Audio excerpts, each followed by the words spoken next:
দীর্ঘ ৯ বছরের প্রতীক্ষা, অবশেষে সেই অপেক্ষার অবসান। ঢাকা শাহজালাল আন্তর্জাতিক বিমানবন্দরে সন্তানদের সঙ্গে আবেগঘন পুনর্মিলনে ভেসে গেলেন বাবা শাহজামাল খন্দকার।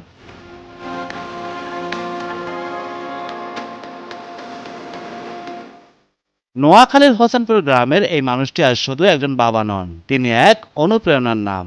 ৩৮ বছরের প্রবাস জীবনের কঠোর পরিশ্রম শেষে দেশে ফিরে শুরু করেছিলেন নিজের ব্যবসা। কিন্তু তার স্বপ্ন ছিল আরো বড়, সন্তানদের মানুষ হিসেবে গড়ে তোলা। 2 ছেলে 2 মেয়ে কানাডা আমি পড়ালেখার জন্য পাঠিয়েছি।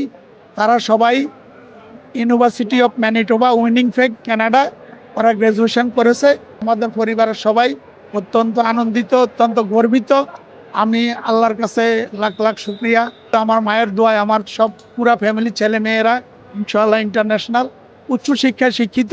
আমিও নিজেকে ইনশাআল্লাহ গর্বিত পিতা হিসাবে মনে করি।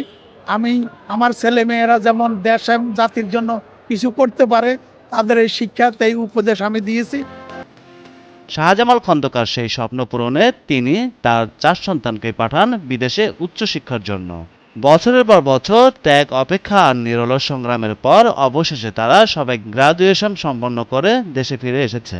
আমি দেশ এবং জাতির কাছে ইনশাআল্লাহ দোয়া প্রার্থী, সবাই যেন আমরা যার যার ছেলে মেয়েকে পড়ালেখার দিকে ইনশাআল্লাহ আমরা আগ্রহী হই।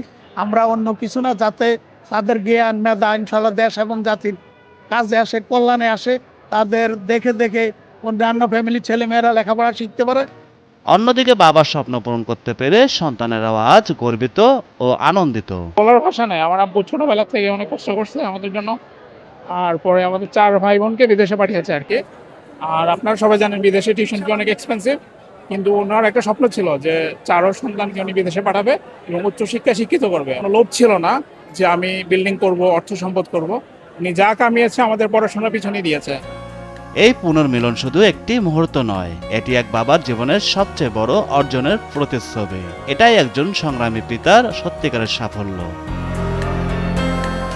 জাহিদ হাসান মিশু, দেশ টিভি, ঢাকা।